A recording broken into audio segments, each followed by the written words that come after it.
أيها الذين آمنوا اتقوا الله حق تقاته ولا تموتن إلا وأنتم مسلمون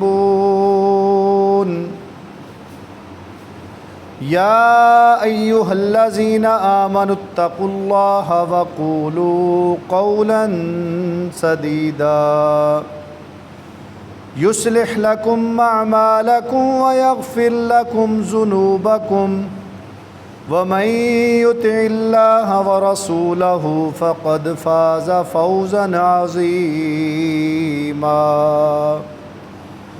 يا أيها الناس اتقوا ربكم الذي خلقكم من نفس واحدة وخلق منها زوجها وبث منهما رجالا كثيرا ونساء واتقوا الله الذي تساءلون به والأرحام إن الله كان عليكم رقيبا اللهم صل على محمد وعلى آل محمد كما صليت على إبراهيم وعلى آل إبراهيم إنك حميد مجيد اللهم بارك على محمد وعلى آل محمد كما باركت على إبراهيم وعلى آل إبراهيم إنك حميد مجيد۔ تمام قسم کی حمد و ثنا، بزرگی، بڑائی، کبریائی اللہ سبحانہ و تعالیٰ کے لیے۔ بے شمار انگنت درود و سلام امام الانبیاء، خاتم النبیین، سید المرسلین جناب محمد الرسول اللہ صلی اللہ علیہ وسلم کی ذات اقدس پر نہایت قابل احترام محترم عزیز بھائیوں، دوستوں اور بزرگوں، اللہ تعالیٰ نے ہماری رہنمائی اور ہدایت کے لیے اپنے برگزیدہ پیغمبر بھیجے، اور ہر پیغمبر کو، رسول کو کتاب عطا فرمائی کہ اس کتاب کے ذریعے سے لوگوں کی ہدایت کا ذریعہ بنے، لوگوں کی اصلاح کرے۔ تو قرآن مجید جناب محمد الرسول اللہ پیارے پیغمبر صلی اللہ علیہ وآلہ وسلم پر نازل ہوا۔ یہ کتاب ہدایت کی کتاب ہے، رہنمائی کی کتاب ہے، اس کو سمجھنے کی ضرورت ہے۔ عربی پڑھیں گے ثواب ملے گا، سمجھ کر پڑھیں گے زندگی گزارنے کا طریقہ ملے گا۔ آج ہم قرآن مجید میں سے ہی اللہ تعالیٰ کی بعض ہدایات، احکام یا وہ نصیحتیں جو اللہ اپنے مومن بندوں کو پکار کر فرماتے ہیں، ان کا تذکرہ کریں گے۔ قرآن مجید کے اندر اللہ تعالیٰ نے کبھی یا ایھا الذین آمنوا کہہ کر خطاب فرمایا، کبھی یا ایھا الناس، کبھی یا بنی اسرائیل، کبھی یا بنی آدم۔ تو ہر ایک طبقے کے لحاظ سے اللہ نے احکام نازل فرمائے ہیں، اور خاص بالخصوص جب اللہ تعالیٰ یا ایھا الذین آمنوا فرمائیں تو ہمارے کان کھڑے ہو جانے چاہیے کہ اب اللہ بالخصوص ہمیں مخاطب فرما رہے ہیں۔ ہم ایمان کے دعوے دار لوگ ہیں کہ میرا رب ہمیں کیا کہنے والا ہے۔ تو قرآن مجید میں اللہ فرماتے ہیں یا ایھا الذین آمنوا، اے ایمان والو، اے ایمان کا دعویٰ کرنے والو، لا تقدموا بین یدی اللہ ورسولہ، اللہ اور اس کے رسول سے آگے مت بڑھو۔ لا تقدموا، آگے مت بڑھو، بین یدی اللہ ورسولہ، اللہ اور اس کے رسول سے۔ واتقوا اللہ، اور اللہ سے ڈرتے رہو۔ ان اللہ سمیع علیم، اللہ خوب سننے والا اور جاننے والا ہے۔ اب اس آیت پر اگر غور کیا جائے، اس کو سمجھا جائے، تو کون مسلمان جرأت کر سکتا ہے اللہ اور اس کے رسول سے آگے بڑھنے کی؟ ہم تو کہتے ہیں کہ اللہ ہم کہاں پر آگے بڑھتے ہیں، لیکن ہم آگے بڑھ رہے ہوتے ہیں، اس کا ہمیں ادراک نہیں ہوتا۔ بعض اوقات عمل نہ کر کے، بعض اوقات اس چیز کو بدل کر زیادہ عمل کرنے کی کوشش میں اس آیت میں کو سمجھنے کے لیے اگر آپ اس حدیث مبارکہ کو بھی سمجھیں گے جو اماں عائشہ صدیقہ رضی اللہ تعالیٰ عنہ کا فرمان ہے، فرماتی ہیں کہ رسول اللہ صلی اللہ علیہ وسلم نے فرمایا من عامل عملا، کہ کسی بندے نے کوئی ایسا کام کیا لیس علیہ امرنا، کہ اس کام کے بارے میں ہمارا کوئی حکم نہیں ہے، فہو رد، وہ رد۔ اب کوئی بھی کام نیکی سمجھ کے کرنا، نماز پڑھی، روزہ رکھا، حج کیا، زکوٰۃ ادا کی، ذکر اذکار کیے، تبلیغ کا کام کیا، جہاد کا کام کیا، صدقہ خیرات کر دیا، اب کوئی بھی کام کیا ہے لیکن وہ اس انداز سے کیا ہے کہ انداز اللہ کے پیارے حبیب کا نہیں ہے، صحابہ کرام کا نہیں ہے، فَهُوَ رَدٌ، وہ ارادہ تن بھی اور نیت تن بھی اچھائی بے شک ہو، وہ رد ہو جائے گا۔ میں نے آپ کو ایک خطبہ جمعہ کے اندر عرض کی تھی کہ کسی بھی نیک عمل کی قبولیت کے لیے کم از کم 4 شرائط کا ہونا ضروری ہے۔ اگر وہ 4 شرائط نہیں ہوں گی عمل قبول نہیں ہوگا۔ بے شک کوئی کتنا مرضی اخلاص کے ساتھ کر لے، کتنا مرضی موحد ہو، اگر وہ چاروں کی چاروں باتیں نہ پائی جاتی ہوں گی تو وہ قبول ہی نہیں ہے۔ سب سے پہلے نمبر پر عقیدہ توحید ہو۔ جس بندے کا عقیدہ توحید کا نہیں ہے، ایک اللہ کی وحدانیت پر نہیں ہے، اللہ کی ربوبیت کو نہیں سمجھتا، اللہ کی وحدانیت کو نہیں سمجھتا، اللہ کے اسماء و صفات کو نہیں سمجھتا، وہ بندہ جیسے مرضی نیک اعمال کرتا چلا جائے اس کا عمل قبول نہیں ہوگا۔ وعلیکم السلام ورحمۃ اللہ وبرکاتہ۔ دوسرے نمبر پر کسی شخص کا عمل اگر سنت رسول کے مطابق نہیں ہے، کام کیا لیکن نبی کریم کا عمل، نبی کریم کا حکم اس پر نہیں ملتا، وہ عمل بھی قابل قبول نہیں ہے۔ اگر وہ عمل خالص اللہ کی رضا کے لیے نہیں ہے، اس کے اندر ریاکاری موجود ہے، تو وہ عمل بھی قبول نہیں ہے۔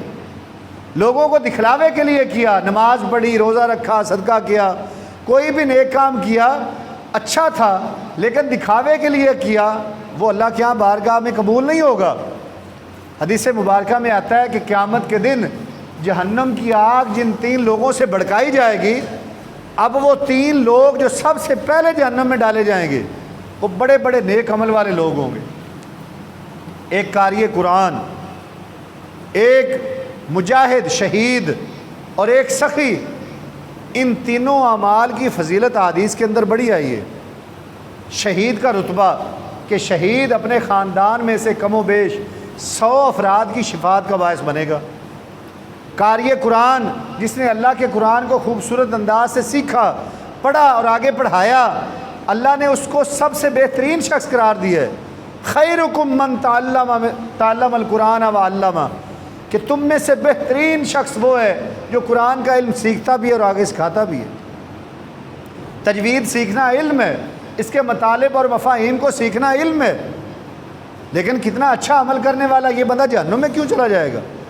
اور تیسرا سخی، اللہ کی راہ میں خرچ کرنے والا، غریبوں پر، مسکینوں پر، یتیموں پر، مدارس پر، مساجد پر خرچ کرنے والا، لیکن جہنم میں جا رہا ہے۔ وجہ کیا ہے؟ اللہ باری باری بلوائیں گے، ایک ایک شخص سے پوچھیں گے، شہید سے کہیں گے کہ ماذا فعلت لی فی الدنیا، کہ دنیا میں تو نے میرے لیے کیا کیا تھا؟ وہ بڑا اترا کر کہے گا کہ اللہ تیرے دین کی خاطر لڑا، شہید ہو گیا، مجاہد تھا۔ اللہ فرمائیں گے کذبتا، تو جھوٹ بولتا ہے، تو نے جہاد اس نیت سے کیا تھا کہ تیری تعریف ہو، تیرے مرنے کے بعد دنیا کے اندر بھی اور تیری زندگی کے اندر بھی لوگ کہیں کہ کیا کتنا مجاہد ہے، کتنے اچھے کام کرنے والا ہے، ہر وقت اللہ کی توحید کے لیے بات کرتا ہے، لڑا اور مر گیا، تمہیں دنیا میں شہرت مل گئی تھی، میں نے تیرا نام بڑا بلند کروا دیا تھا لوگوں کی نظروں میں، آج آخرت میں تمہارا کوئی حصہ نہیں۔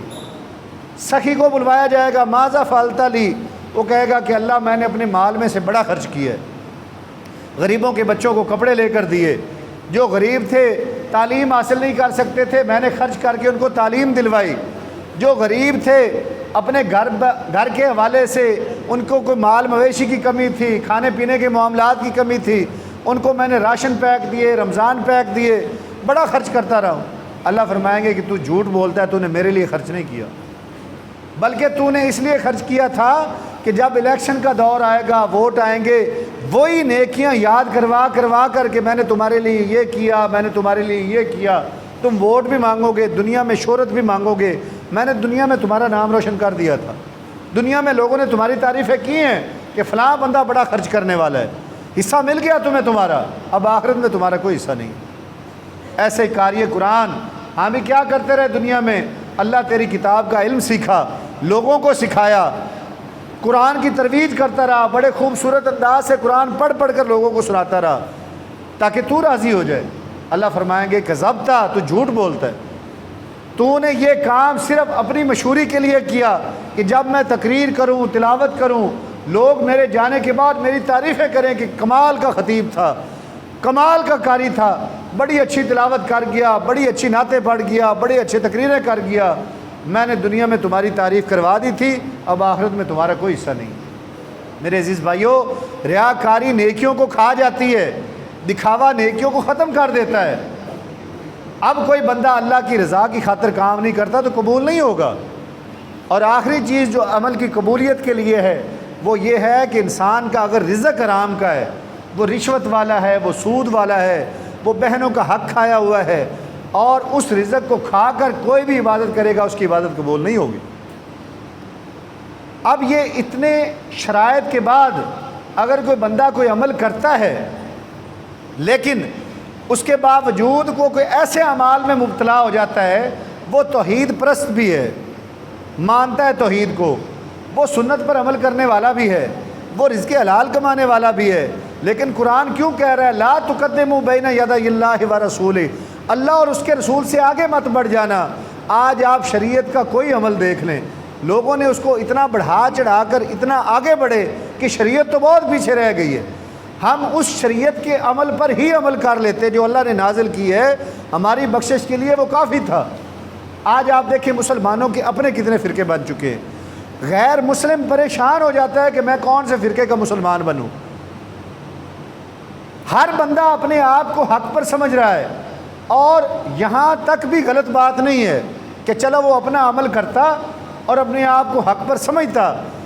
مصیبت یہ پڑ گئی کہ میں نے اپنے آپ کو حق پر سمجھتے ہوئے دوسروں کو کافر، دوسروں کو منافق، دوسروں کو بدعتی، دوسروں کو مشرک کے فتوے لگا کر ان کو دار اسلام سے خارج کرنا شروع کر دیا۔ یہ کون سا دین تھا؟ اللہ کے نبی صلی اللہ علیہ وسلم کی صفوں میں منافق موجود تھے، عبداللہ بن ابی موجود تھا، صحابہ کرام کو ہر ایک کو نبی کریم نے نہیں بتایا ہوا تھا کون کون منافق ہے، چند ایک صحابہ کو بتایا ہوا تھا کہ یہ منافق لوگ ہیں جن کا ایمان عقیدہ ظاہری طور پر مسلمانوں والا ہے، لیکن اندر سے یہ مجھے نبی بھی نہیں مانتے، اندر سے اللہ کی توحید کو بھی نہیں مانتے۔ اور عبداللہ بن ابی ان کا سرغنہ تھا، یہ بدتمیزی بھی کیا کرتا تھا، صحابہ کرام کے بارے میں، نبی کریم کے بارے میں ہرزہ سرائی بھی کیا کرتا تھا، لیکن میرے عزیز بھائیوں نبی کریم نے تو کبھی اس کو اپنی صفوں سے نہیں نکالا، جس کا پتہ بھی تھا کہ پکا منافق ہے۔ ہم مسلمان کو دار اسلام سے خارج کرنے پہ کیوں تلے ہوئے ہیں؟ اس چیز سے ہمیں ہٹنا ہوگا۔ ہمیں یکتائی، یگانگت اور اتحاد و اتفاق کی فضا بلند کرنی ہوگی۔ ساری دنیا، سارا عالم کفر وہ مسلمان کے خون کا پیاسا ہو چکا ہے۔ غزہ کی حالت ہمارے سامنے ہے، اور یہ یاد رکھیں یہ باری باری، اللہ نہ کرے کہ ایک دن ہماری بھی باری آنی ہے اگر یہی صورتحال رہی تو۔ عراق پر حملے ہوئے، امت مسلمہ میں سے کسی نے ان کا ساتھ نہیں دیا۔ افغانستان پر حملہ ہوا، امت مسلمہ میں سے کسی نے ان کا ساتھ نہیں دیا، بلکہ ہم پاکستانیوں نے اپنے رسے دیے نیٹو افواج کو کہ یہاں سے گزر کر جاؤ اور جا کر آج ان کو مارو۔ میرے عزیز بھائیوں، آج افغانستان کے لوگ پاکستان سے نفرت کرتے ہیں۔ ہم کہتے ہیں کہ دیکھو یہ کتنے نمک حرام لوگ ہیں کہ ہم نے ان کو پالا، ان کو پناہ دی، آج ہمارے خلاف باتیں کرتے ہیں۔ میرے عزیز بھائیوں ایسی بات نہیں ہے۔ میں آپ پر جتنے مرضی احسان کر دوں، لیکن جب باری آپ کی کسی سے لڑائی کی ہے اور میں آپ کے دشمن کا ساتھ دے رہا ہوں تو وہ بندہ کبھی بھی میری عزت نہیں کرے گا۔ سوال ہی نہیں پیدا ہوتا کہ میں ایک شخص کا، مسلمان بھائی کا، دوست کا ساتھ چھوڑ کر ایک کافر کا ساتھ دے رہا ہوں اور کہہ رہا ہوں اس کو مارو، میں تمہارے ساتھ کھڑا ہوا ہوں، اور پھر میں کہوں کہ دیکھو جی یہ تو میرا دوست تھا، یہ میرا ساتھ نہیں دے رہا۔ ان افغانیوں نے اللہ کی مدد سے اللہ کی مدد سے اپنے بل بوتے پر اپنے وسائل کے اندر رہتے ہوئے وہ آزادی حاصل کی ہے۔ کس اسلامک کنٹری نے ان کا ساتھ دیا؟ آج ہم کہیں کہ وہ ہمارا ساتھ نہیں دیتے، وہ حق بجانب ہے، ان کا حق بنتا ہے، ہم نے ان کو مروانے میں کردار ادا کیا باقاعدہ۔ ایسے ہی ایران کے خلاف دھمکیاں آ رہی، سعودی عرب ہے، لبنان ہے، شام ہے، مصر ہے، دیگر جو بھی ممالک ہیں، وہ باری باری ایک ایک مسلم کنٹری کو نشانہ بناتے ہیں، اور ہم اپنی زندگی میں خوشحال بیٹھے ہوئے کہ جی ہمارے اوپر کچھ نہیں ہوگا۔ غزہ، بیت المقدس سارے مسلمانوں کا قبلہ اول، ہر بندہ متفق تھا کہ ہمارا قبلہ اول ہے۔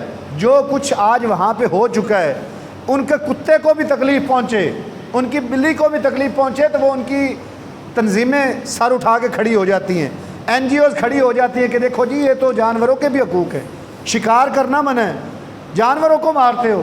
مسلمان کے بچے کی عزت اور قدر اور اس کا مقام اور اس کی قیمت ایک کتے اور بلی جتنی بھی نہیں رہی۔ آج ہم اس طرف جا رہے ہیں، ہمارا ملک اندر سے کمزور ہو رہا ہے۔ ہم اس فرقہ بازی میں آ کر فتوے لگا لگا کر ایک دوسرے کے پیچھے نماز مت پڑھنا، ایک دوسرے کی مسجد میں مت جانا، فلاں کافر ہے، فلاں مشرک ہے، فلاں بدعتی ہے، ہم اس چکر میں آ کر اتنے دھڑے بن گئے کہ ہماری اپنی قدم اکھڑ چکے ہیں۔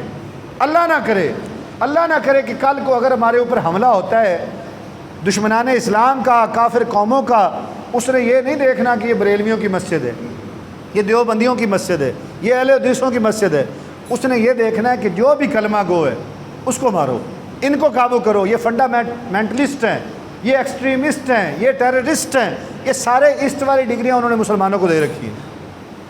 میرے عزیز بھائیوں، ہم اللہ اور اس کے رسول سے آگے مت بڑھیں، قرآن کو پڑھیں۔ ہم نے عبادات کے اندر اضافے کر رکھے ہیں، ذکر کے دیکھ لیں کتنے طریقے ایجاد ہو چکے ہیں، کسی کا طریقہ کوئی ذکر کا ہے، کسی کا طریقہ کوئی ذکر کا ہے۔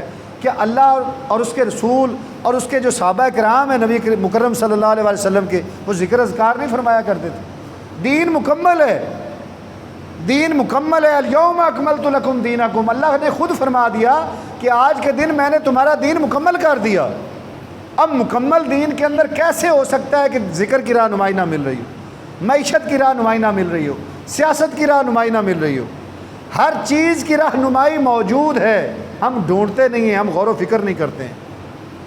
افلا یتدبرون القرآن، اللہ کہتے ہیں کہ قرآن کریم پر تدبر اور غور و فکر کیوں نہیں کرتے ہیں لوگ؟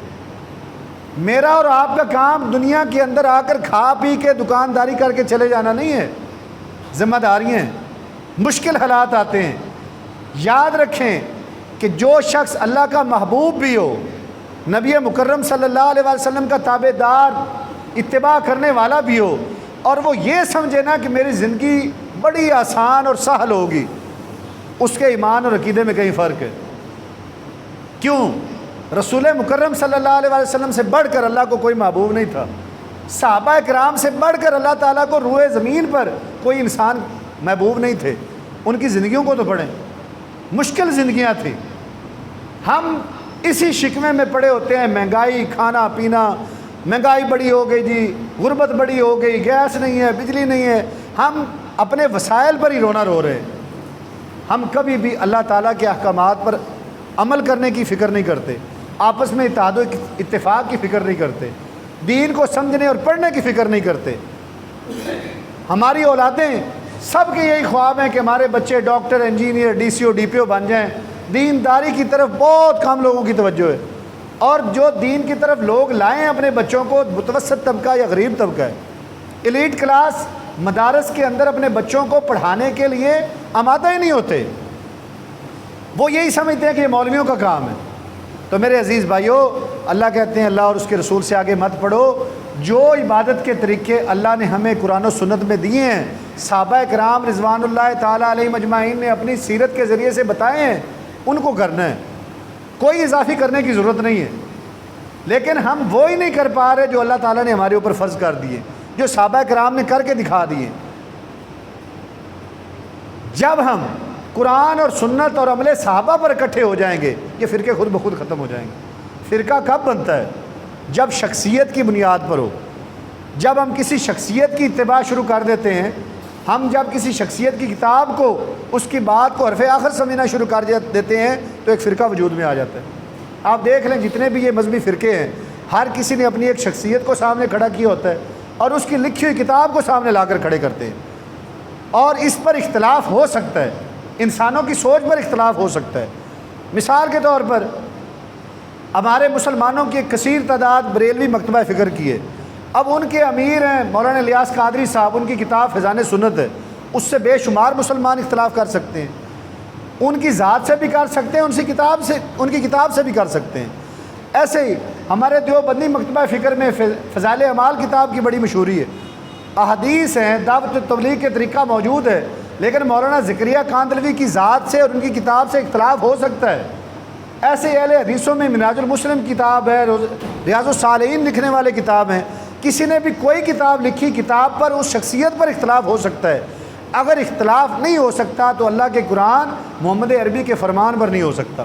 اس واحد چیز پر ہم اکٹھے ہو سکتے ہیں کہ آؤ بھائی تعالوا الی کلمۃ سواء بیننا و بینکم، آئے ہم اس کلمے پر، اس بات پر اکٹھے ہو جائیں جو ہمارے درمیان مشترک ہے، مشترک چیزوں پر اکٹھے ہو جائیں، اور جس میں اختلاف ہے اس پر بیٹھ کر اخلاق کے ساتھ بات کی جا سکتی ہے۔ یہاں پر مناظرے ہوئے، مناظرے میں ایسی پگڑیاں اچھالی گئیں، اس طریقے سے ایک دوسرے کو نفرت انگیز الفاظ سے پکارا گیا کہ لوگ ایک دوسرے سے سلام نہیں لیتے۔ تو میرے عزیز بھائیوں، اللہ کا کلام آج بھی ہماری زندگیوں میں موجود ہے، آسان ہے سمجھنا، علماء کرام کی کثیر تعداد موجود ہے۔ کسی بھی مکتبہ فکر سے تعلق رکھتے ہو، اپنے عالم دین سے بھی پوچھ لیں، کسی اور مسلمان ہونے والے جو شخص دعویٰ کرتا ہے کہ میں بھی مسلمانوں کا نمائندہ ہوں، اس سے بھی پوچھ لیں۔ 3-4 آراء کے بعد جہاں پر آپ کی فطرت سلیم، عقل سلیم آپ کو کہتی ہے کہ یہ رستہ درست ہے، اگر آپ کسی پر عمل کریں گے اللہ تعالیٰ اس کا بھی آپ کو اجر عطا فرمائیں گے۔ حدیث مبارکہ میں آتا ہے کہ جب کوئی شخص تحقیق کرتا ہے اور تحقیق کرنے کے بعد وہ اگر کسی غلط عمل پر بھی عمل کرتا ہے، نیت اس کی صاف تھی تحقیق کرنے کی، لہو اجر، اس کو ایک اجر پھر بھی ملتا ہے، اور اگر تحقیق کرنے کے بعد وہ صحیح رستہ پا لیتا ہے تو لہو اجران، اس کو 2 اجر ملتے ہیں۔ کوشش تو کریں۔ لوگ یہاں پر ان پڑھ ہوتے ہیں، انگوٹھا چھاپ ہوتے ہیں، دستخط کرنے نہیں آتے، اردو بولنے نہیں آتی، ان کو بھی انگریزی میں دوائیوں کے نام آتے ہوتے ہیں، سنیوں کے نام آتے ہوتے ہیں، سپرے کے نام آتے ہوتے ہیں، کیونکہ اس چیز کے اندر ان کا انٹرسٹ ہوتا ہے۔ واحد دین ایک ایسی چیز تھی جس میں کسی کا انٹرسٹ نہیں رہا۔ لوگ مولوی سے بھی نفرت کرنے لگ گئے، لوگ مدارس سے بھی نفرت کرنے لگ گئے۔ قرآن کی بات کرو تو وہ بات کرتے ہیں یہ مولویوں کی بات ہے، اللہ کی بات اس کو سمجھ نہیں رہے۔ ہمارے کالجز، یونیورسٹیز کے اندر لبرلزم اتنا تیزی کے ساتھ پھیل رہا ہے کہ لوگ مذاہب کی بات کرتے ہیں۔ کسی سے کہیں نا کہ تمہارا دین کون سا ہے، یہ میں نے خود طلباء سے یہ سوال کیا کہ کس دین کو پسند کرتے ہو، انہوں نے کہا سر ہمارا دین انسانیت ہے۔ یہ ایک نیا دین ایجاد ہو گیا ہے۔ دین تو یا اسلام ہے یا عیسائیت ہے یا یہودیت ہے، جو اللہ کے نازل کردہ ادیان ہے۔ ہندوازم بھی نازل کردہ دین نہیں ہے، سکھ ازم بھی نازل کردہ دین نہیں ہے، اہل کتاب تو یہ ہیں۔ لوگ اس سے بالا تر ہو کر اب یہ کہہ رہے ہیں کہ ہمارا دین انسانیت ہے، ہم انسان ہیں۔ تو کیا دین اسلام کے اندر انسانیت نہیں سکھائی گئی؟ ہمارے سمجھنے میں فرق ہے۔ اللہ تعالیٰ سے دعا کرتا ہوں کہ اللہ تعالیٰ ہمیں ایک دوسرے کا احترام کرنے، دین اسلام کو سمجھنے، اس پر عمل کرنے کی توفیق عطا فرمائے۔ وآخر دعوانا الحمدللہ رب العالمین۔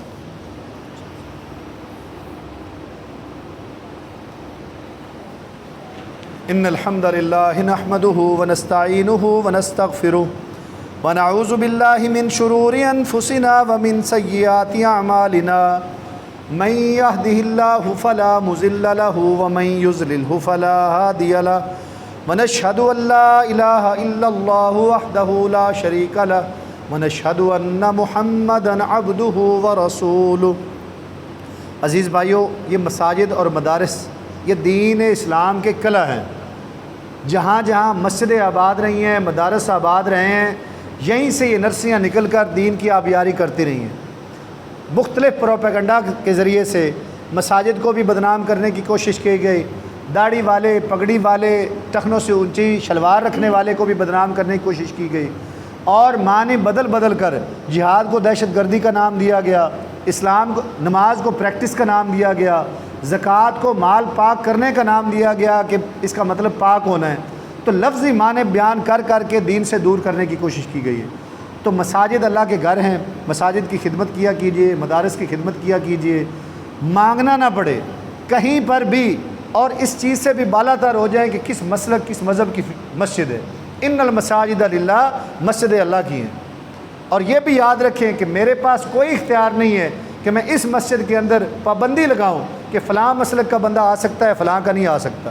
اگر تو میری ذاتی پراپرٹی ہے تو پھر میں بات کروں، اگر مسجد اللہ کی ہے تو رسول اللہ نے تو نجران کے عیسائیوں کا وفد مسجد نبوی میں ٹھہرا دیا تھا۔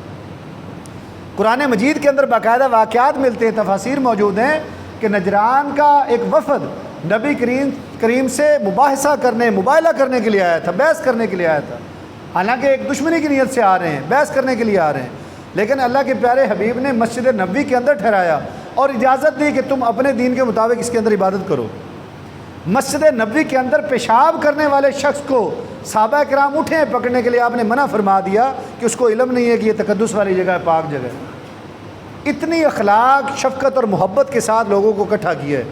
اور قرآن مجید میں اللہ فرماتے ہیں کہ اگر آپ سخت دل ہوتے، ان صحابہ کے ساتھ نرمی سے نہ برتتے تو یہ لوگ آپ کو چھوڑ کر نکل جاتے۔ دین نرمی کا نام ہے، دین سختی کا نام نہیں ہے۔ ہمیں اپنے اندر نرمیاں پیدا کر کے لوگوں کی اصلاح کی نیت کے ساتھ بات کرنی چاہیے۔ جب ہم شروع سے نیت یہ بنا لیتے ہیں کہ فلاں میرے مسلک کا نہیں ہے، اس کا عقیدہ ٹھیک نہیں ہے، اس کا عمل ٹھیک نہیں ہے، وہ ہماری صحیح بات کو بھی پھر نہیں سنتا۔ اللہ ہم سب کو عمل کی توفیق دے۔ سبحان ربک رب العزت عما یصفون وسلام علی المرسلین والحمد للہ رب العالمین۔ صفحہ درست کر لے لو۔